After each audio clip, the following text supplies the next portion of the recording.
Papanoorin natin ang introduction video ni Atisa Manalo for Miss Universe Philippines 2025. Hi, I'm Atisa Manalo from Quezon Province. I'm an accountant by day and a gamer at night. There's this one time where I spent 3 days finishing the game Hogwarts Legacy to 99% completion. Halos walang tulog, walang kain, walang 99%. Only my close friends know about this. Na may laba ko sa'yo. Is I can sing the entire lyrics of Salbacruta's Stupid Love by heart. Para kang sting, ugali mo'y nakakasting. Wasak na wasak ang puso ni Nastima. And then, Parang cute. meron kang Ang cute. Like, it's something na hindi pa natin alam.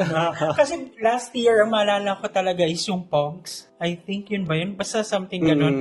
Ang cute nito kasi sobrang relatable siya and it's something na gaya nga ng sabi niya, hindi natin mapapatunayan na hindi niya talaga ginagawa or hindi talaga siya yun kasi only those close people knows about it. And it's something very sa akin yun, parang ang tapang para i-share yung ganong side of you as a beauty queen, di ba? As someone na parang respectable na personality. Para sa akin naman, it's very admirable kasi she, every time na kailangan niyang mag-share ng something, she has a different take or meron palagi siyang may offer sa table. So, ang galing nun bilang queen na palagi kang merong may i-share.